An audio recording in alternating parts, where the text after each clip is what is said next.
Welcome to my channel, everyone. In this video we are going to talk about Ondo, Render, HBAR, Avalanche, SUI, FET and TAO. Things very exciting, so make sure to watch until the end. So I will just begin with Ondo. Ondo was perfectly predicted. We have said, yeah, here is the resistance, here is also the rectangle, but we still have a resistance box over us, which we have built up over the past. For that we have to go into the 4-hour chart. So you can see we bounced here, for example, we bounced near to it here as well. So basically this is an support box, resistance box. We went there, take out the stop losses over the top. We have set short into 79 cents. Once they also break to the downside, 74 cents is going to get my target. Yeah, we went there perfectly. Right here. We bounced and I'm in long positions. Why that? Bullish divergences in the RSI means higher lows in the RSI, lower lows in the chart. Now what I can see is this somehow looks to me like a cup and handle formatation. It's what we have right now. We can also form here a bull flag and break it to the upside. Target is going to be for sure 85 cents, but which is this purple this purple resistance box at 85 cents, 84 cents.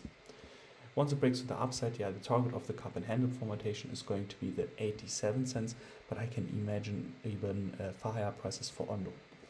Once we break this purple area to the upside, I can even imagine that we are going to see a new bullish cycle where we might even see new tops for the altcoins.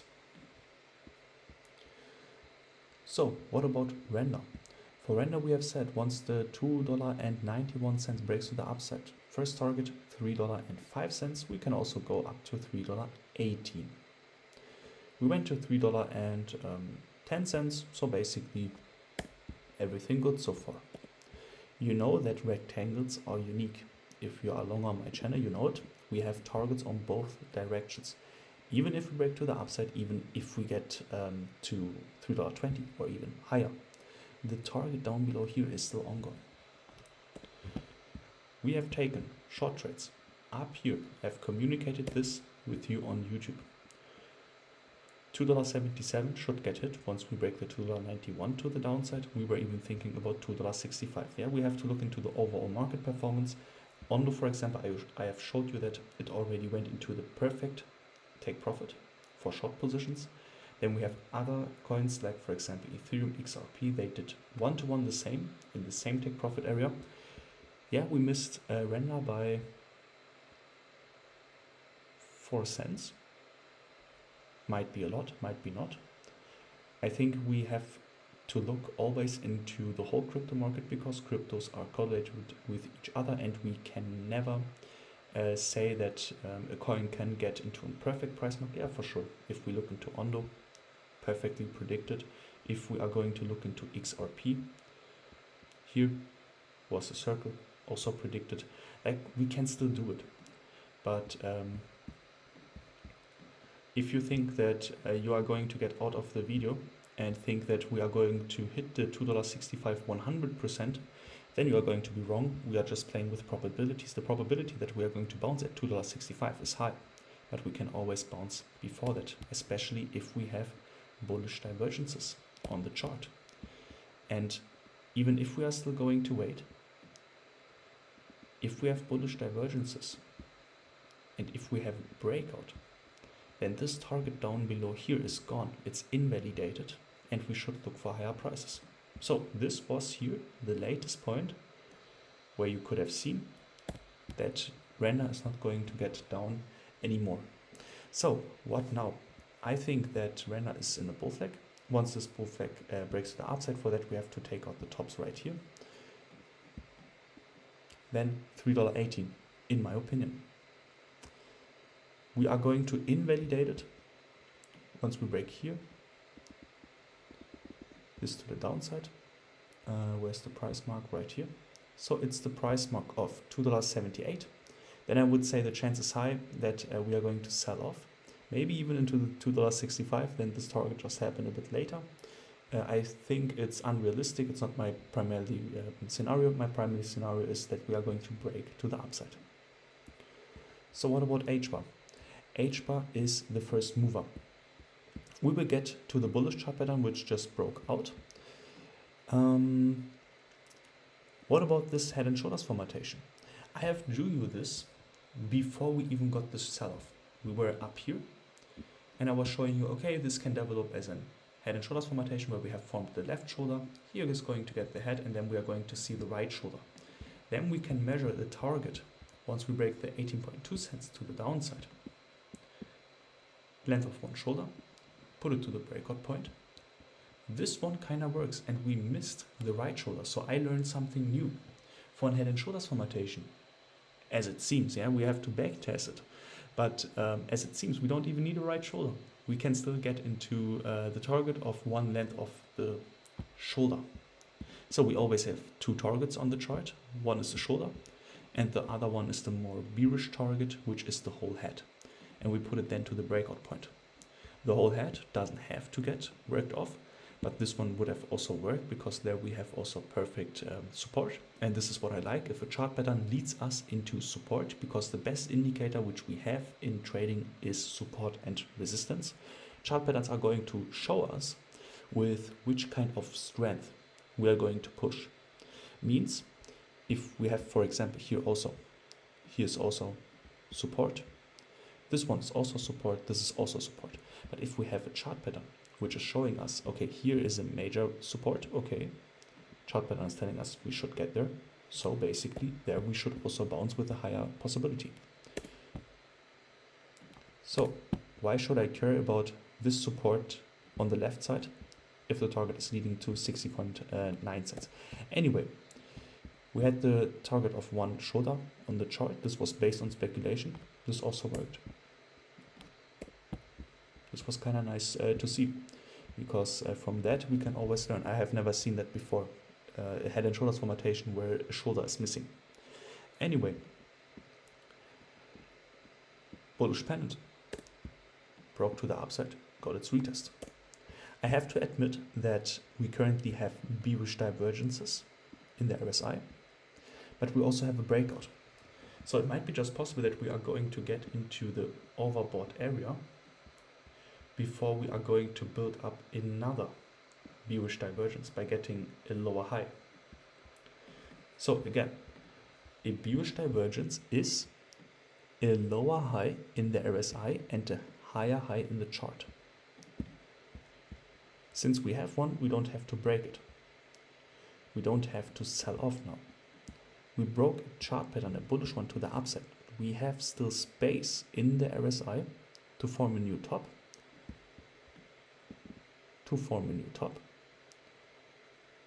From here we sell off, from there we sell off. Then we get a lower high in the RSI, a higher high in the chart, and then can drop from there. Keep that in mind. So if we have bearish divergences while we have a bullish chart pattern breaking to the upside, it just means we have space to the upside in the RSI, especially in the 1 hour RSI. So basically target is the 20.1 cents.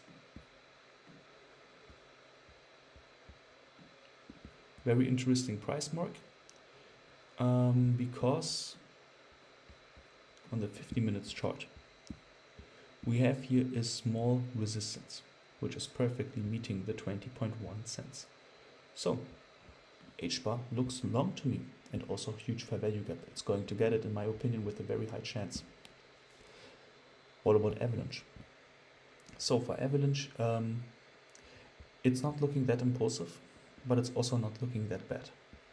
We also had here bullish divergences in the RSI. So basically everything looks good right now. We have also said that we have two kind of different bear flags. So the first one you can't oversee, it's the big blue area. The other one are those white trend lines. This one's right here. This can also be a bear flag. As long as they don't break to the downside, yeah? And I don't want to say that the blue bear flag, for example, breaking the $22.43 to the downside is going to activate a huge bearishness. I'm not going to say this. I would still look for... no, I messed it up a bit, but you will see it. This one right here. I will make it red. I will explain you this. This is support. This support shouldn't break to the downside at the price mark of $21.78. First of all, in the past, we got here our bounce. We got here rejected. We also got here bounce, another bounce, another bounce. If we now look, what have you seen for HBAR? Yeah, a speculation for an head and shoulders formation. This one, left shoulder, head, right shoulder. Here we are not missing the right shoulder. Here we even have it. So in the end of the day, to activate this chart pattern, yeah, don't get afraid. Just because we have a bearish chart pattern, it doesn't mean that we have to break it. Also, we have negative funding rates. We are overshorted. There can be a short squeeze. But once we break to the downside, then this pattern is going to get activated and then Avalanche is going to sell off. Maybe it's a dream scenario where you can say, hey, I missed Avalanche to get into Avalanche in that week. For sure, you are never going to be able to get into the lowest price. Trust me on this one. You are not that fast and you need a limit order for that and a lot of luck.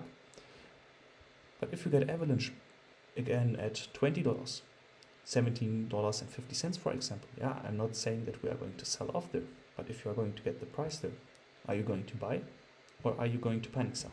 This is the question. So is it going to be a dream scenario that we are going to break to the downside? Or do we want to be happy to get into a long trade once the $23.11 breaks to the upside? Also a dream scenario. Once it breaks to the upside, $25.12 breaks to the is our target. So in the end of the day, I'm in long positions, yeah, because I got a nice price for Avalanche, because I have seen it on the whole crypto market, total crypto market cap 3. If you want to get an analysis to total crypto market cap 3, USDT dominance, Bitcoin dominance, you can go into my Bitcoin video. There I'm talking about those kind of market overviews to get an overview over the whole market. But in this case, I can short this way down, I can long this way up. And in the end of the day, getting up is my primarily scenario. I'm talking about so many bull flags, so many bullish chart patterns, so many fair value gaps, so many bullish pennants, which we have on the chart. For all the other coins, just because Avalanche has one bearish chart pattern, TAO also has one, but just because we have one bearish chart pattern doesn't mean that Avalanche can't get up. Cryptos are correlated with each other. So if we are going to talk about SUI, SUI even did the same movement like HBAR. We missed here the right shoulder, but still went into the target. So I have to definitely remember it, because this might be even a nice strategy for the future. If we are going to see a breakout without getting a right shoulder, we might be able to trade it. So anyway, push, bull flag. A bull flag into the bear flag. Very nice. Once the price mark of $2.85 breaks to the upside, and once the top gets taken out at the price mark of $2.87, positive, target $3.08. This is not going to invalidate this bear flag. So we have here the sharp sell-off. Then we consolidate it within a bear flag, and bear flags usually break to the downside. If this kind of bear flag breaks to the upside, yeah, like I said, bear flags usually break to the downside. if it breaks to the upside, it's going to make this. If such a huge bearish chart pattern gets invalidated, it's going to get extremely bullish. So let's see what SUI is going to do. If SUI is really going to break out, and the breakout is going to be $3.08 in my opinion, because there is a huge resistance. Once we break it to the upside, we are going to take out the fair value gaps, and I think the bear flag is not going to be any kind of resistance anymore for SUI. Looks kind of positive for me, and I'm really happy that I'm already into a SUI long trade, which I have taken down below here, which I have taken also round about here to double up my position size once I saw a breakout and a retest. So let's see what SUI is going to do. Maybe it's going to get into the altcoin season, which we have seen for TAO, for example, very bullish.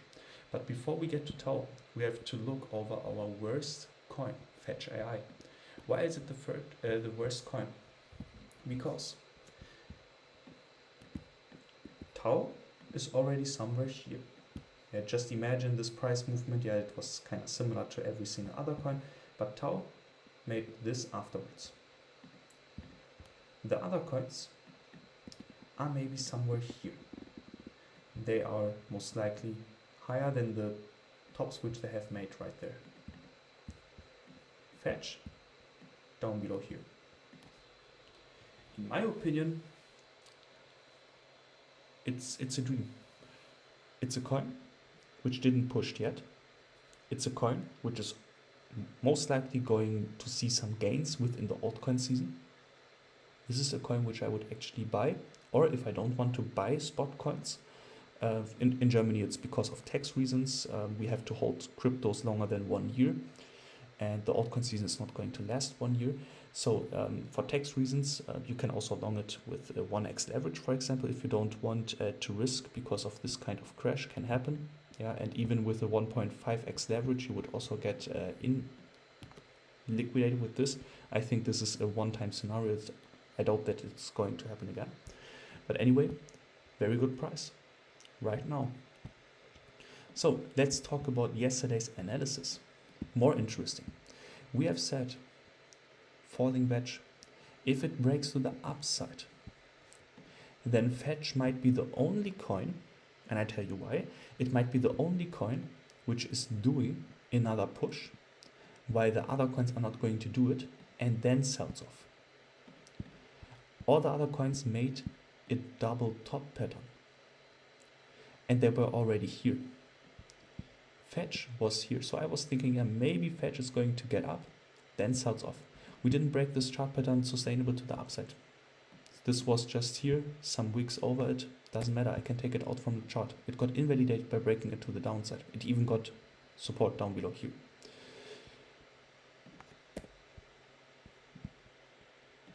We have also said left shoulder, head, right shoulder.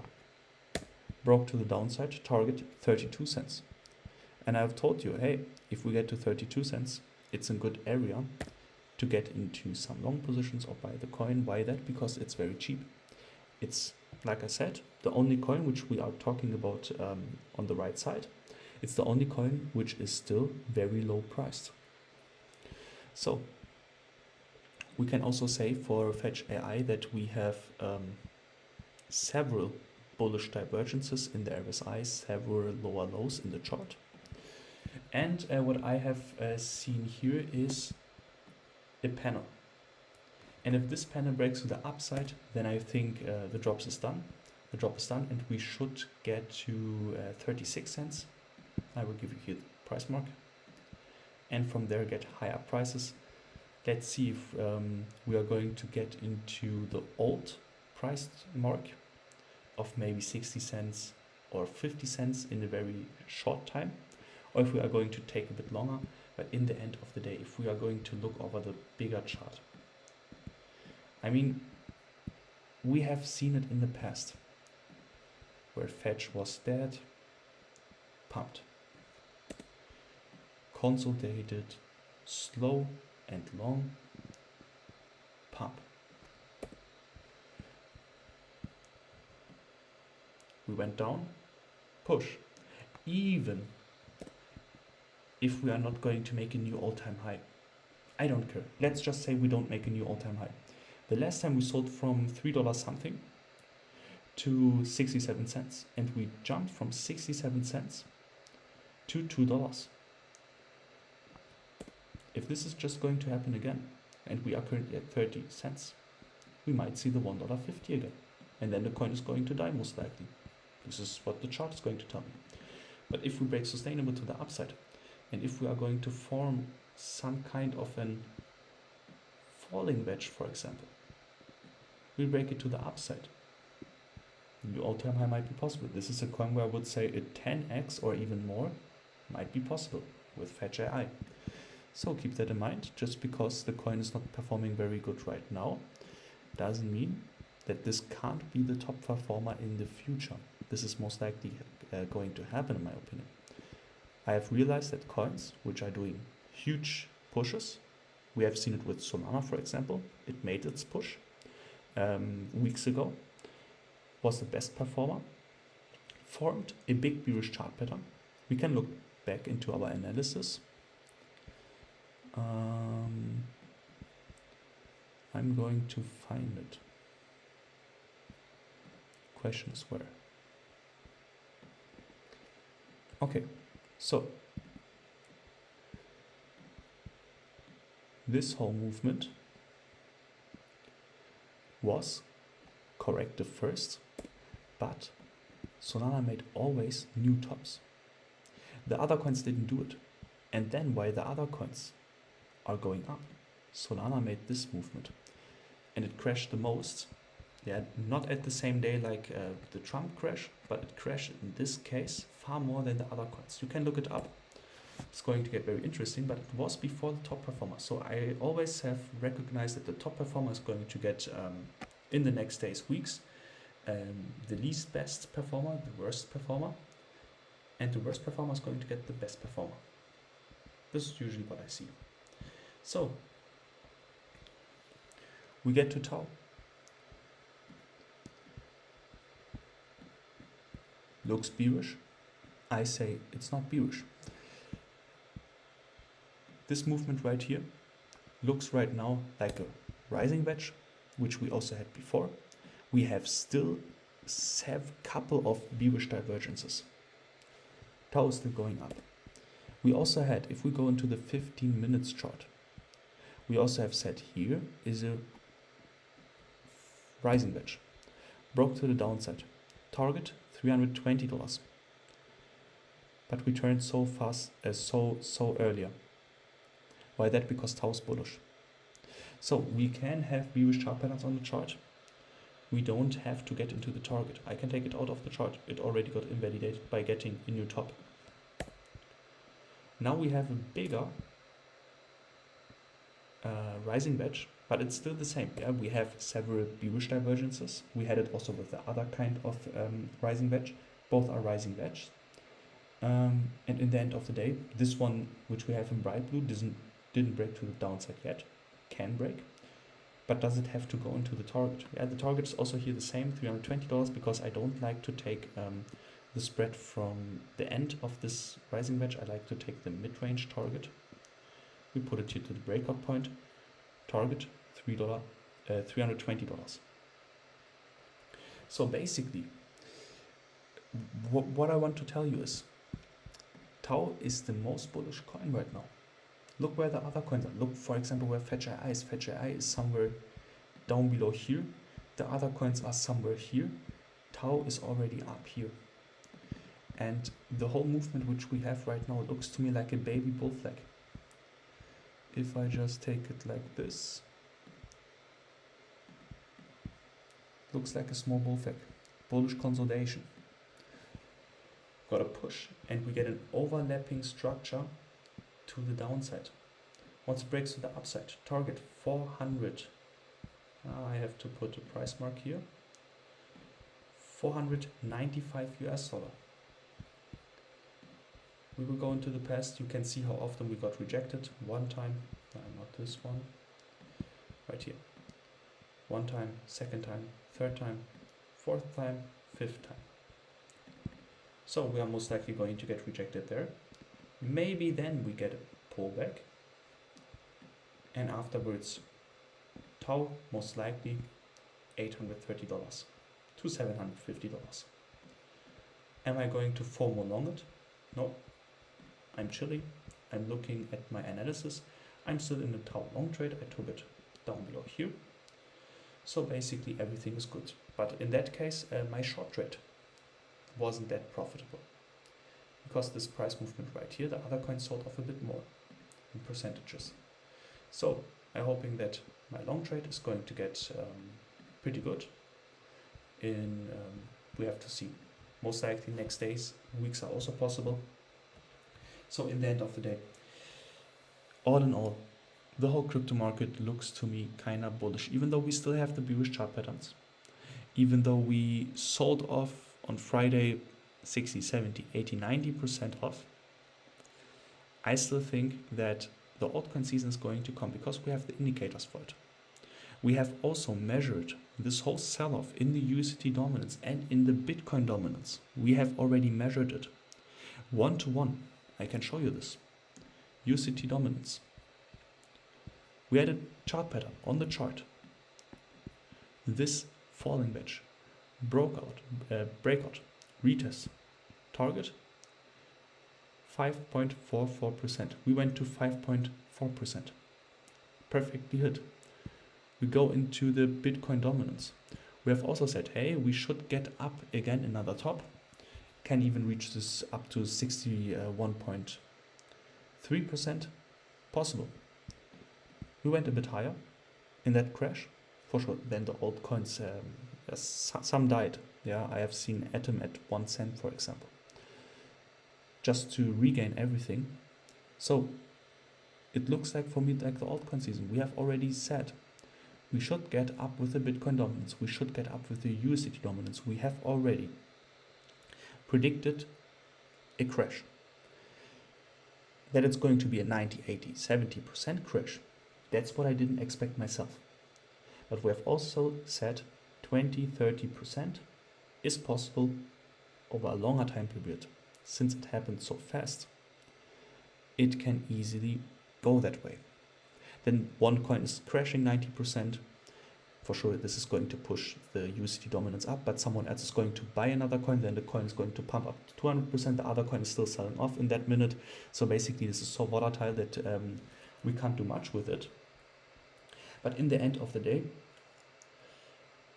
I think that everything which we have said about the Bitcoin dominance, about the USDT dominance, that we should get another top to fake out everyone, because everyone thought we were in the altcoin season. I told you, yes, we are, but not in the altcoin season which you think is going to happen. We have specific coins pushing, specific coins which are in their altcoin season, but not the altcoin season where every single coin is going to pump up frequently. This was right here.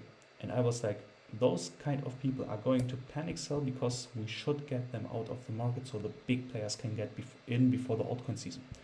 Then we should sell off from the Bitcoin dominance. We have predicted 61% and 30. It went to 62.26% from their altcoin season. USDT dominance. We have said it. We get up here from there. Boom. Altcoin season. So let's see what is going to happen. I think it was a hard way to that one. But in my opinion, altcoin season, yeah, might be possible that it will take time-wise a bit longer because people are a bit scared, but you can already see the prices are going up. TAO already pushed over the top which we had before the crash. It doesn't look bearish at all. Trust me on this one. It looks like 99% we are currently in the altcoin season, and in a couple of weeks and months we are going to see it most likely, but the real altcoin season still needs some time. Can be 1 month, can be 2 months, can be 3-4 months, but then we are going to see the real altcoin season, in my opinion. With that said, we see each other tomorrow with hopefully more chart patterns and more trading opportunities.